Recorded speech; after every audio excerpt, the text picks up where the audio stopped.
வணக்கம் நண்பர்களே, டிகோட் நிகழ்ச்சிக்கு வரவேற்கிறோம்.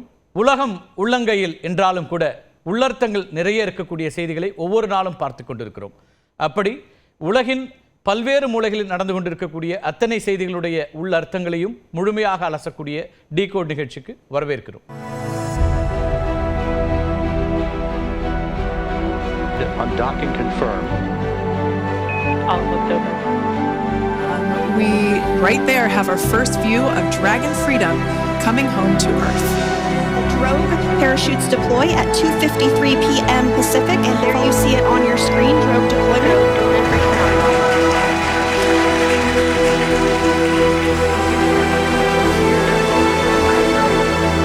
And splashdown, Crew 9 back on Earth.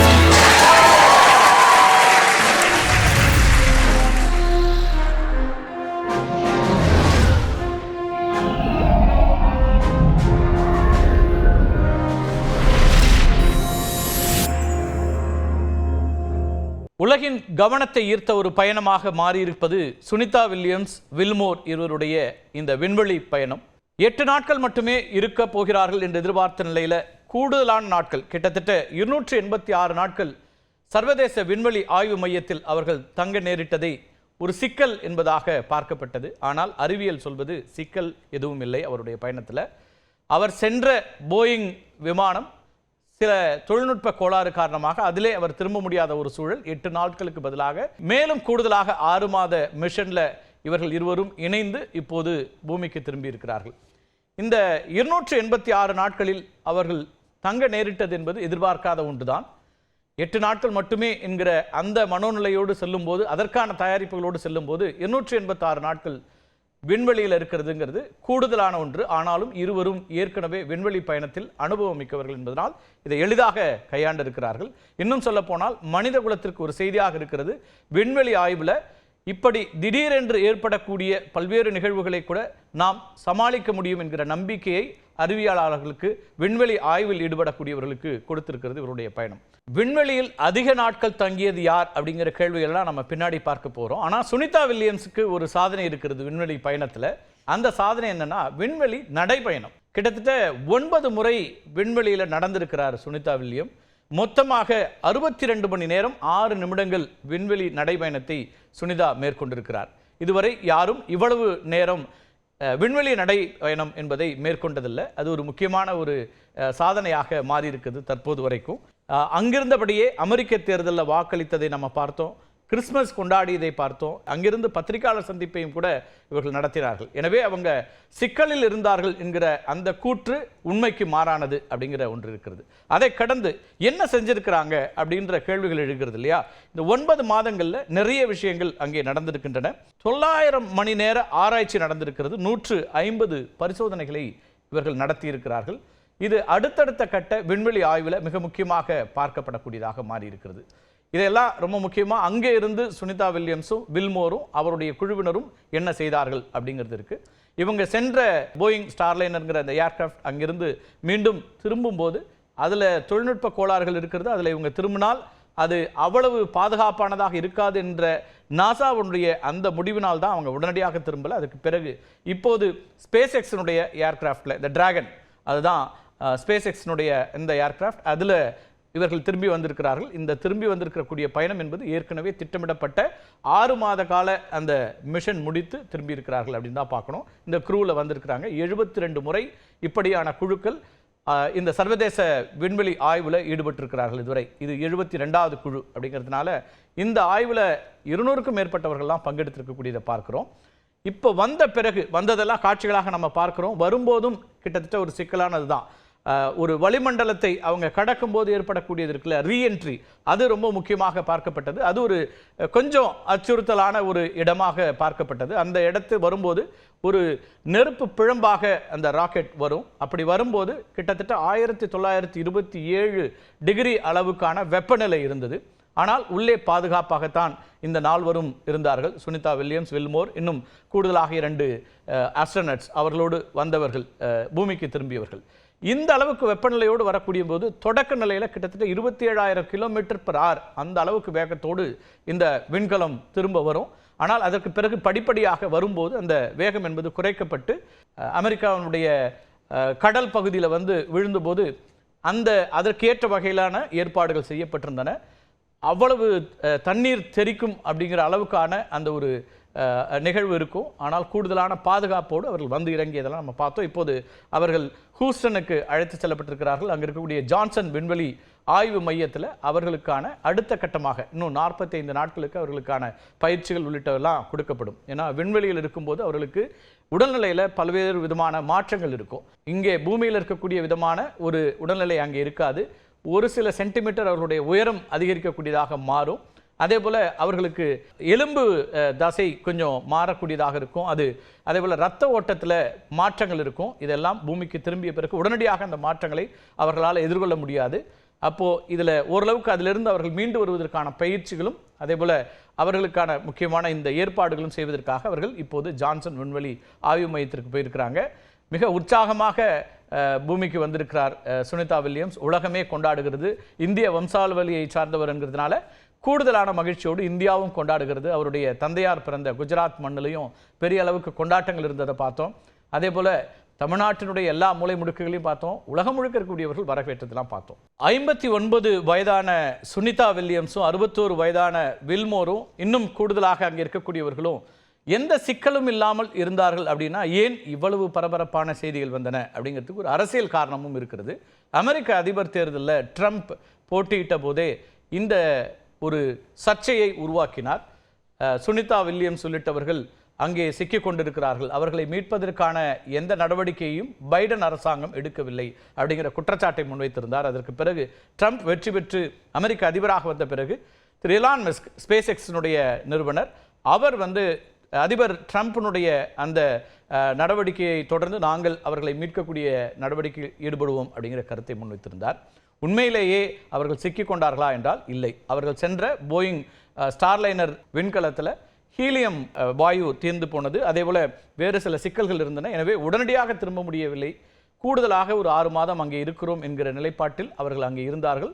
அதற்கான ஆய்வுகளை மேற்கொண்டார்கள். கூடுதலாக அங்கே தங்கியிருந்து பல அனுபவங்களையும் பெற்றிருக்கிறார்கள். மீண்டும் வந்திருக்கிறார்கள். ஆனால் அமெரிக்க தேர்தல் வரை இதை எதிரொலித்ததாலும் இப்போது கூட திரு ட்ரம்ப் இது குறித்து சில அரசியல் ரீதியான கருத்துக்களை எல்லாம் வெளியிட்டிருந்தார். சுனிதா வில்லியம்ஸ் குறித்தும் வில்மோர் குறித்தும் அவர் சொன்ன கருத்துக்கள் எல்லாம் முகம் சுளிக்கக்கூடியதாக இருந்தது. அது அவ்வளவு ஏற்புடையதாக இருக்கிறதா அதிபருடைய கருத்து என்கிற அளவுக்கான விமர்சனங்களும் இருந்தது.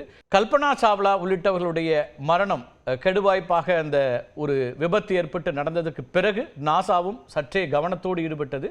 அதனால் ஏற்பட்ட ஒரு தாமதம் என்று வேணால் இதை குறிப்பிடலாம். ஆனால் அரசியல் காரணங்களால் இதில் கூடுதலான ஒரு அழுத்தம் ஏற்பட்டு விட்டது என்பதும் ஒரு காரணமாக இருக்கிறது. சர்வதேச விண்வெளி ஆய்வு மையம் பற்றி ஆர்வமும் மக்களிடம் இருக்கக்கூடியதை பார்க்குறோம். எத்தனை விண்வெளி நிலையங்கள் அப்படி இருக்கின்றன அப்படின்னு பார்க்கலாம். சர்வதேச விண்வெளி ஆய்வு நிலையங்கள் 2 இப்போது இருக்கிறது. ஒன்று அமெரிக்காவும் ரஷ்யாவும் ஏற்படுத்தியிருக்கக்கூடிய சர்வதேச விண்வெளி நிலையம். இன்னொன்று சீனாவுடைய தியாங்காங் அப்படிங்கிற விண்வெளி நிலையம். இந்த 2 தான் இப்போ செயல்பாட்டில் இருக்குது. இந்த சர்வதேச விண்வெளி நிலையம் இருக்குது இல்லையா, அமெரிக்காவும் ரஷ்யாவும் ஏற்படுத்தினது 2000ஆவது ஆண்டிலிருந்து செயல்பாட்டில் இருக்குது. சீனாவோட விண்வெளி ஆய்வு மையம் 2022ஆம் ஆண்டிலிருந்து செயல்பட்டு இருக்கு. இதுக்கு முன்னதாக ஒரு விண்வெளி நிலையம் இருந்தது, மிர் விண்வெளி நிலையம் அப்படின்னு இருந்தது. அதுதான் சர்வதேச விண்வெளி நிலையத்திற்கு முன்னதாக இருந்த செயல்பாட்டில் இருந்த ஒரு அமைப்பு. அது சோவியத் யூனியனால் வடிவமைக்கப்பட்டது. உங்களுக்கு தெரியும், ராக்கெட் சயின்ஸில் சோவியத் யூனியன் தான் மிகப்பெரிய ஒரு முன்னேற்றம் அடைந்த ஒரு நாடாக இருந்தது அப்போது. அதுக்கு பிறகு சோவியத் யூனியன் பல நாடுகளாக பிரிந்த பிறகு இப்போதும் ரஷ்யா விண்வெளி ஆய்வில் ராக்கெட் சயின்ஸில் ஒரு முன்னோடியான ஒரு நாடாகத்தான் இருக்குது. இந்த சோவியத் யூனியன் உருவாக்கின மிர் விண்வெளி நிலையம் இருக்கு இல்லையா, அது 1986ஆம் ஆண்டிலிருந்து 2001ஆம் ஆண்டு வரைக்கும் 15 ஆண்டுகள் உயிர்ப்போடு இருந்தது. இந்த 15 ஆண்டுகளில் பல்வேறு ஆய்வுகளும் மேற்கொள்ளப்பட்டது. ஆனால் 2001ஆம் ஆண்டு ஒரு கட்டுப்படுத்தப்பட்ட நடவடிக்கையின் மூலமாக செயலிழக்க செய்யப்பட்டது. அதனால் இப்போ அந்த விண்வெளி ஆய்வு மையம் இல்லை. அதனுடைய பாகங்கள் பசிபிக் பெருங்கடலுடைய தெற்கு பகுதியில் விழுந்து நொறுங்கியது. இதெல்லாம் கடந்த கால வரலாறுகள். பிரமிக்க வைக்கக்கூடிய இந்த சர்வதேச விண்வெளி நிலையம் இருக்கு இல்லையா, இதை பற்றின ஆர்வமும் நிறைய இருக்குது. அது எப்படி செயல்படுகிறது அப்படிங்கிறதும், அது என்ன விதமாக இருக்கிறது அப்படிங்கிற தகவல்களும் கூட இப்போ நிறைய கவனிக்கப்படக்கூடியதாக மாறி இருக்கிறது. சர்வதேச விண்வெளி நிலையம்ங்கிறது ஒரு கால்பந்து மைதானத்தை விட பெருசாக இருக்கும். கிட்டத்தட்ட 6 படுக்கை அறைகள், 2 குளியல் அறைகள், ஒரு உடற்பயிற்சி கூடம், அப்புறம் ஒரு 360 டிகிரி பார்வை கொண்ட ஜன்னல், இதெல்லாம் இருக்கக்கூடியதாக ஒரு இந்த சர்வதேச விண்வெளி ஆய்வு மையம் அப்படிங்கிறது இருக்குது. இந்த விண்வெளி ஆய்வு மையத்தில் 7 பேர் கொண்ட ஒரு குழுவினர் வினாடிக்கு 5 மைல் வேகத்தில் பயணித்து ஒவ்வொரு 90 நிமிடங்களுக்கும் பூமியை சுற்றி வருகிறார்கள். அப்படின்னா கிட்டத்தட்ட 16 முறை அவர்கள் சூரியனை பார்க்கிறார்கள். சூரிய உதயத்தை 16 முறையும் சூரிய அஸ்தமனத்தை அதாவது சன்செட்டை 16 முறையும் இந்த குழுவினர் பார்ப்பாங்க விண்வெளி ஆய்வு மையத்தில் இருக்கும்போது. இன்னொரு இந்த விண்வெளி ஆய்வு மையத்தை பற்றி பார்க்கணும் அப்படின்னா கிட்டத்தட்ட 356 அடி நீளம் கொண்ட சூரிய சக்தியால் இயங்கக்கூடிய விண்வெளி நிலையத்தினுடைய இறக்கைகள் உலகின் மிகப்பெரிய பயணிகள் விமானமான ஏர்பஸை விட நீளமானது. ஒரு ஒப்பீட்டு அளவில் சொல்லணும், நம்ம ஏர்பஸோட சேர்த்து சொல்லலாம். அதே போல் புவியீர்ப்பு விசை இல்லாததால், புவியீர்ப்பு விசை இல்லைன்னு சொல்ல முடியாது, ஆனால் பூமியில் இருக்கிறத விட அங்கே கொஞ்சம் குறைவாக இருக்கும், அதை உணர முடியாது அப்படின்னு அறிவியலாளர்கள் சொல்கிறாங்க. மனித உடலில் தசை மற்றும் எலும்பு நிறை இழப்பை குறைக்க விண்வெளி வீரர்கள் ஒரு நாளைக்கு குறைஞ்சது 2 மணி நேரம் உடற்பயிற்சியில் ஈடுபடுவாங்க. உடற்பயிற்சி அங்கே செய்கிறாங்களா அப்படின்னு உங்களுக்கு கேள்வி எழலாம். விண்வெளியில் உடற்பயிற்சி செய்கிறாங்க. நீங்கள் ட்ரெட்மில் இருக்கும், அதே போல் மற்ற உடற்பயிற்சிகளும் கூட அங்கே செய்யக்கூடியதை பார்க்குறோம். நீங்கள் அங்கிருந்து சுனிதா வில்லியம்ஸும் அதே போல் வில்மோர் உள்ளிட்டவர்களாக உடற்பயிற்சி செய்யக்கூடிய காட்சிகளையும் நாசா அதை வெளியிட்டிருக்கிறதெல்லாம் நம்ம பார்க்குறோம். எல்லாமே நடைபெறும். எங்கே எப்படி இருக்காங்களோ அதே விதமாக இன்னும் கூடுதலான ஒரு உடற்பயிற்சியை அவங்க மேற்கொள்ள வேண்டியிருக்கும். 8 விண்கலங்களை ஒரே நேரத்தில் விண்வெளி நிலையத்தினுடைய இணைக்க முடியும். அதாவது ஸ்டார்லைனர் அது ஒரு விண்கலம், அதே போல் ஸ்பேஸ் எக்ஸோடைய டிராகன் இப்போ போச்சு. இதுபோல் 8 இந்த விண்கலன்களை ஒரே நேரத்தில் அந்த விண்வெளி ஆய்வு மையத்தில் நம்ம வந்து டாக்கிங் செய்ய முடியும். பூமியிலிருந்து ஏவப்பட்ட 4 மணி நேரத்துக்குள்ள அந்த விண்கலம்ங்கிறது விண்வெளி நிலையத்தை சென்றடையும். இது இப்போது இருக்கக்கூடிய சூழல். ஒவ்வொரு விண்கலத்திற்குமான மாறுபாடுகள் இருந்தாலும் கூட 4 மணி நேரத்தில் போயிட முடியும். சர்வதேச விண்வெளி நிலையத்தினுடைய சுற்றுப்பாதை அப்படிங்கிறது பூமியினுடைய மக்கள் தொகையில் 90% பேரை கடக்கிறது. வினாடிக்கு சுமார் 8 கிலோமீட்டர் வேகத்தில் பயணிக்குது. அந்த நிலையத்தில் உள்ள விண்வெளி வீரர்கள் பூமி தொடர்பான லட்சக்கணக்கான புகைப்படங்களை எடுக்கிறாங்க. இது எல்லாமே நமக்கு பயன்பாட்டுக்கு வருது. இன்னைக்கு வந்து அங்கிருந்து எடுக்கப்படக்கூடிய புகைப்படங்கள் பூமியை பற்றிய புரிதலை ஏற்படுத்துவதற்கு ரொம்ப பயனுள்ளதாக இருக்குது. அதே போல் 50க்கும் மேற்பட்ட கணினிகள் விண்வெளி நிலையத்தில் உள்ள அமைப்புகளை கட்டுப்படுத்துகின்றன. இப்போ உங்களுக்கு ஒரு கேள்வி வரலாம், விண்வெளி நிலையத்தில் என்ன செய்வாங்க, அவங்களுக்கு வந்து எப்படி பொழுது போகும் அப்படின்லாம் கேள்விகள் இருக்கலாம். ஒவ்வொரு 15 நிமிடத்திற்கும் இங்கிருந்து அவங்களுக்கு நாசாவிலிருந்து அவங்களுக்கான இன்ஸ்ட்ரக்ஷன்ஸ் கொடுப்பாங்க, ஒரு பணி கொடுக்கப்படும், இதெல்லாம் செய்யணும் அப்படின்னு சொல்லுவாங்க. அது மட்டும் இல்லை, அவங்க 8 மணி நேரம் கட்டாய ஓய்வு என்பது ரொம்ப முக்கியம். படுக்கை மாதிரியான அந்த இடத்துக்கு போயிடணும், ஒரு கவர் பண்ணி மூடிடுவாங்க, அங்கே போய் அவங்க இருக்கணும். அவங்க தூங்குறாங்க இல்லை, அந்த ஓய்வுங்கிறது அவசியம். அதே நேரத்தில் இப்போ சமீப ஆண்டுகள் எல்லாம் அவங்களுக்கு இன்டர்நெட் கனெக்ஷன்ஸ் எல்லாம் உண்டு. ஒரு காலத்தில் வந்து குடும்பத்தினரோடு பேசணும்னா அது பெரிய ஒரு செயலாக இருக்கும். ரொம்ப கிட்டத்தட்ட அவங்க வந்து நாசாவுக்கோ வேறு ஏதாவது ஒரு இடத்துக்கோ போய் தான் அவங்களோட தொடர்பு கொள்ள முடியும், ரேடியோ மூலமாக தான் பேச முடியும். ஆனால் இப்போ அப்படி இல்லை. இப்போ இன்டர்நெட் கனெக்ஷன்ஸ் இருக்கிறதுனால அவங்க வந்து திரைப்படங்களை பார்க்கலாம், எழுதலாம், படிக்கலாம், அதே போல் குடும்பத்தாரோடு பேசுவதற்கான ஒரு நேரம் அப்படிலாம் இருந்தது. எனவே அவங்க வந்து ரொம்ப ஒரு தூரத்தில் இருக்கும் அப்படிங்கிற இடத்துல இருந்து தான் இருப்பாங்க. இங்கேருந்து அமெரிக்காவில் இருக்கிற மாதிரி, ஆஸ்திரேலியாவில் இருக்கிற மாதிரியான ஒரு இதில் இருப்பாங்க. ஆனால் விண்வெளியில் இருக்கக்கூடியது வேறு விதமான உடல் மனநிலை சார்ந்தது என்றாலும் கூட தொடர்பு எல்லைக்கு அப்பால் இல்லை அப்படிங்கிறது ரொம்ப முக்கியமாக இருக்கும். இந்த சர்வதேச விண்வெளி ஆய்வு நிலையம் இருக்குது இல்லையா, அமெரிக்காவும் ரஷ்யாவும் சேர்ந்து உருவாக்கி இருக்கக்கூடிய இந்த விண்வெளி ஆய்வு மையத்திற்கு சென்ற முதல் வீரர் யார் அப்படிங்கிற ஒரு கேள்வி எழும். அங்கே தான் இப்போ சுனிதா வில்லியம்ஸும் வில்மோர் உள்ளிட்டவர்களாக போயிட்டு வந்திருக்கிறாங்க. வில் ஷெப்பர்ட் அப்படிங்கிறவர் தான் ரஷ்ய விண்வெளி வீரர்களான யூரி அதே போல் சர்ஜிக் இவங்கெல்லாம் முதலாக சர்வதேச விண்வெளி நிலையத்தை அடைந்தவர்கள். 2000ஆவது ஆண்டில் நவம்பர் 2ஆம் தேதி சர்வதேச விண்வெளி நிலையத்தை அடைந்தது இந்த குழு. 4 மாத பயணத்தில் அவர்கள் தகவல் தொடர்பு அமைப்புகளை நிறுவுறது அதே போல் செயல்படுத்துதல் உள்ளிட்ட பணிகள் எல்லாம் அவங்க அங்கே மேற்கொண்டாங்க. விண்வெளி நிலையத்திற்கு பயணம் செய்த மிக வயதான நபர் அப்படின்னு ஒருத்தர் இருக்கார். யார் அவர்னா ஜான் கிளன். அவர் வந்து 1998 விண்வெளிக்கு டிஸ்கவரி விண்கலத்தில் பறந்திருக்காரு. அப்போ அவருக்கு வயது 77. இப்போ நம்ம வந்து வயதை பற்றி பேசுகிறோம் இல்லையா, 59 வயதில் சுனிதா வில்லியம்ஸ், 61 வயதில் திரு வில்மோர். இவங்களுக்கு நாம் இங்கெல்லாம் 58 வயசே ஓய்வுக்கான வயது அப்படிங்கிற ரிட்டையர்மெண்ட் ஏஜ் வந்துட்டோன்னுலாம் சொல்கிறாங்க. ஆனால் இந்த சாதனைகளை விரும்பக்கூடியவர்கள், அறிவியலை தேடக்கூடியவர்கள், இன்னும் ஏதாவது ஒன்றை கண்டுபிடிக்கணுங்கிற அந்த ஒரு முனைப்போடு இருக்கக்கூடியவர்கள்லாம் வயது ஒரு தடையே இல்லைன்னு அங்கே பறந்துட்டு இருக்கிறாங்க. அமெரிக்காவுடைய ஜனநாயக கட்சி சார்பில் ஒஹோயோட செனட்டராகவும் இருந்தார் இந்த 77 வயதுக்காரர் சொன்னார் இல்லையா அவர். விண்வெளி ஆய்வுக்கு வீரர்கள் மட்டும்தான் போகிறாங்களா அப்படின்னா இல்லை, சுற்றுலா பயணி கூட ஒருத்தர் போயிருக்கிறாரு. அந்த சர்வதேச விண்வெளி ஆய்வு மையத்திற்கு சென்ற சுற்றுலா பயணி யார் அப்படிங்கிற ஒரு கேள்வி உங்களுக்கு எழலாம். ஆனால் அது அவ்வளவு எளிதான பயணம் இல்லை, ரொம்ப காஸ்ட்லியான ஒரு பயணம் தான். முதல் சுற்றுலா பயணியாக டென்னிஸ் டிட்டோ அப்படிங்கிறவர் கடுமையான பயிற்சிகள்லாம் எடுத்துக்கிட்டு அதுக்கு பிறகு ரஷ்யாவுடைய சோயூஸ் ராக்கெட்டில் பயணித்தார். 2001 ஏப்ரல் 28 அவர் வந்து சர்வதேச விண்வெளி ஆய்வு நிலையத்திற்கு போறாரு. 8 நாட்கள் அங்கே தங்கியிருந்தார். ஆனால் அதுக்கு அந்த காலத்திலேயே அவர் $20 மில்லியன் கட்டணமாக செலுத்தியிருக்கிறார்.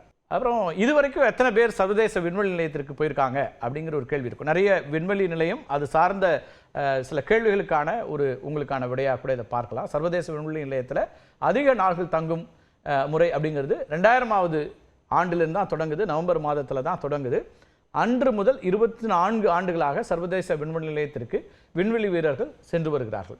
இதுவரைக்கும் 23 நாடுகளை சேர்ந்த சுமார் 280 பேர் சர்வதேச விண்வெளி நிலையத்தை அடைந்திருக்கிறார்கள். இது எல்லாமே நாம் பேசுறது 2000ஆவது ஆண்டில் தொடங்கப்பட்ட அமெரிக்காவும் ரஷ்யாவும் சேர்ந்து உருவாக்கின இந்த சர்வதேச விண்வெளி ஆய்வு மையத்திற்கு. மிக நீண்ட காலம் விண்வெளியில் யார் இருந்தாங்க? சுனிதா வில்லியம்ஸ் இவ்வளோ நாள் இருந்திருக்காங்களே அப்படின்னா, இவர்கள் இருந்ததும் கவனிக்கத்தக்க ஒரு காலகட்டம் தான்னாலும் கூடுதலான காலகட்டத்தில் நிறைய பேர் இருந்திருக்கிறாங்க. அதில் ரஷ்ய விண்வெளி வீரர் வலேரி பாலியாக்கோவ் அப்படின்னு ஒருத்தர் இருக்காரு. அவர் சர்வதேச விண்வெளி நிலையத்திற்கு முன்னோடியான மிர் விண்வெளி நிலையத்தில் தங்கியிருக்கிறார். அங்கே 437 நாட்கள் 17 மணி நேரம் 38 நிமிடங்களை அவர் கழித்திருக்கிறார். பூமியை 7075 முறை அந்த மிர் விண்வெளி நிலையத்திலிருந்து அவர் சுற்றி வந்திருக்கிறார். அதே போல் சர்வதேச விண்வெளி நிலையத்தை பொறுத்த வரைக்கும் நாசாவினுடைய பிராங்க் ரூபியோ தொடர்ச்சியாக 371 நாட்களை விண்வெளியில் கழித்து சாதனை நிகழ்த்தியவர். இது என்ன தொடர்ச்சியாக அப்படின்னு ஒரு கேள்வி வரலாம். ஏன்னா இப்போ சுனிதா வில்லியம்ஸ் உள்ளிட்டவர்களாம் 3வது முறையாக சென்றிருக்கிறார்கள். வெவ்வேறு காலகட்டங்களில் இருக்கிறது ஒன்று, ஒரே காலகட்டமாக தொடர்ச்சியாக இருப்பது என்பது வேறு. அதுதான் சொன்னேன். அதுபோல் விண்வெளியில் நீண்ட நாட்கள் இருந்த பெண் யார் அப்படிங்கிற ஒரு கேள்வி இருக்கும். நம்ம சுனிதா வில்லியம்ஸ் இருந்திருக்காங்களா அப்படின்னா, கிறிஸ்டினா அப்படிங்கிறவங்க தான் 328 நாட்கள் அங்கே தங்கியிருக்கிறாங்க. மொத்தமாக விண்வெளியில் அதிக நாட்கள் இருந்தவர் அப்படிங்கிறது பெக்கி விட்சன். அதை பற்றி நிறைய கட்டுரைகள்லாம் வந்திருக்கக்கூடியதை பார்க்குறோம். 3 குழுக்களில் இடம் பிடித்து 665 நாட்கள் விண்வெளி நிலையத்தில் தங்கியிருந்தார். மேலும் சர்வதேச விண்வெளி ஆய்வு மையத்தில் முதல் பெண் கமாண்டர் அப்படிங்கிற பெருமையும் அவரைத்தான் சாரும். இப்போ நம்ம சுனிதா வில்லியம்ஸும் கமாண்டராக தான் போயிருந்தாங்க. இந்த எக்ஸ்பெடிஷன் குரூ இதை பற்றி எல்லாமும் கூட தெரிஞ்சுக்கலாம். சர்வதேச விண்வெளி நிலையத்திற்கு பயணம் செய்பவர்களை தான் நம்ம இந்த எக்ஸ்பெடிஷன் அல்லது குரூ அப்படின்னு அழைக்கிறாங்க. விண்வெளிக்கு சென்ற 2வது இந்திய வம்சாவளி வீரர் அப்படின்னு சுனிதா வில்லியம்ஸ் இருக்கிறாங்க. முதல்ல யாருங்கிறது உங்கள் எல்லாருக்கும் தெரியும், கல்பனா சாவ்லா. அமெரிக்காவில் தான் சுனிதா வில்லியம்ஸ் பிறந்தாங்க. 1965 அங்கே இருக்கக்கூடிய ஒஹோயோங்கிற மாகாணத்தில் பிறந்தாங்க. அவங்களுடைய பூர்வீகம் இங்கே குஜராத்தில் இருக்குது. அவருடைய தந்தையார் குஜராத்தை சார்ந்த ஒரு மருத்துவர். ஆனால் சுனிதா பிறந்தது அமெரிக்காவில் தான் வளர்கிறாங்க. இந்திய வம்சாவளி. அவங்க அம்மா ஸ்லோவாக்கியாங்கிற நாட்டை சார்ந்தவங்க. அவர் அங்கேயே அமெரிக்காவிலேயே திருமணம் செய்து அவங்க வந்து முதல்ல விண்வெளி ஆய்வுக்கு எப்போ போனாங்க அப்படின்னு பார்த்தீங்கன்னா 1998 அவங்க வந்து நாசா அவங்கள தேர்ந்தெடுத்துட்டாங்க. ஆய்வுக்கு அப்போ போகலை, ஆனால் நாசாவினுடைய பணிக்காக அவங்க தேர்ந்தெடுக்கப்பட்டுட்டாங்க. விண்வெளி பயணத்திற்காக தேர்வான இடத்துக்கு போயிட்டாங்க. ஏன்னா அவங்க ஒரு நல்ல விமானியும் கூட. அவங்க வந்து அங்கே அமெரிக்காவுடைய இராணுவத்தில் பணியாற்றிருக்கிறாங்க. கடற்படை அகாடமியில் ஒரு முதுகலை பட்டம் பெற்றவரும் கூட. ஒரு திறமையான போர் விமானி அப்படிங்கிறது அங்கே இருக்கக்கூடியவங்க குறிப்பிடுறாங்க. இதுவரைக்கும் 30 வகையான விமானங்களை இயக்கியிருக்கிறார் சுனிதா. அதில் 2700 மணி நேரம் பறந்த அனுபவத்தையும் பெற்றிருக்கிறார். இப்படி பல அனுபவங்கள் இருக்குது. ரொம்ப குறிப்பாக இந்த மாதிரி ஸ்பேஸ் மிஷனுக்கு அனுப்பக்கூடியவங்களுக்கு இந்த விமான ஓட்டிகளாக இருக்கக்கூடியவங்க இதை கையாளக்கூடிய திறன் இருக்கிறவங்கள ப்ரிஃபரன்ஸ் இருக்கும். அப்படி சுனிதாவுக்கும் அந்த வாய்ப்பு இருந்தது. முதல்ல டிஸ்கவரி விண்கலம் மூலமாக தான் 2006 விண்வெளிக்கு போனார் சுனிதா வில்லியம்ஸ். இப்போ 3வது முறை போய் வந்திருக்கிறாங்க. முதல் முறை 2006 ஆண்டு, அதே போல் 2வது முறை 2012 ஆண்டில் ஒரு முறை போயிட்டு வந்திருக்கிறாங்க. இப்போ 3வதாக அவங்க சென்று வந்திருக்கிறாங்க. 3 முறை விண்வெளிக்கு சென்று வந்தவர் அப்படிங்கிற அந்த இடம் இவங்களுக்கு இருக்கக்கூடியதை பார்க்கிறோம். விண்வெளி ஆய்வில் உலகின் முக்கியமான நாடுகள் எல்லாம் தீவிரமாக ஈடுபட்டிருக்கக்கூடிய சூழலில் இந்தியாவும் கூட அடுத்தடுத்த கட்ட நகர்வுகளை நோக்கி சென்று கொண்டிருக்கிறது. உங்களுக்கு தெரியும், இப்போது நாம் கிரையோஜெனிக் என்ஜின்களை இண்டிஜினியஸாக உருவாக்குறோம். இந்தியாவிலேயே அதற்கான தொழில்நுட்பங்கள் உருவாக்கக்கூடிய இடத்திற்கு இந்திய விண்வெளி ஆய்வு மையமும் வந்திருக்கிறது. இஸ்ரோவுடைய அடுத்தடுத்த கட்ட வெற்றிகளை பார்க்கிறோம். ககன்யான் திட்டம் இந்த விண்வெளி ஆய்வு மையத்தை அமைப்பதற்கு, இந்தியா ஒரு ஆய்வு மையத்தை அமைப்பதற்கு முன்னோட்டமான ஒரு திட்டமாக பார்க்கப்படுகிறது. அதனுடைய தொடர்ச்சியாக 2035 நாமும் கூட ஒரு விண்வெளி ஆய்வு மையத்தை உருவாக்கி விடுவோம் என்கிற நம்பிக்கை இருக்கிறது. இன்னும் இது போன்ற கூடுதலான தகவல்களை ஒவ்வொரு நாளும் பார்க்க இருக்கின்றோம். உலகின் ஒவ்வொரு மூலையிலும் நடந்து கொண்டிருக்கக்கூடிய முக்கியமான நிகழ்வுகளை, அது அரசியல் சார்ந்ததாக இருக்கலாம், நாடுகளுக்கு இடையிலான போட்டியாக இருக்கலாம், வர்த்தகமாக இருக்கலாம், அல்லது சயின்ஸ் அண்ட் டெக்னாலஜியாக இருக்கலாம், எல்லா விதமான செய்திகளையும் பார்க்க இருக்கின்றோம். மீண்டும் முன்னேற்றி சந்திக்கலாம் நண்பர்களே. நன்றி, வணக்கம்.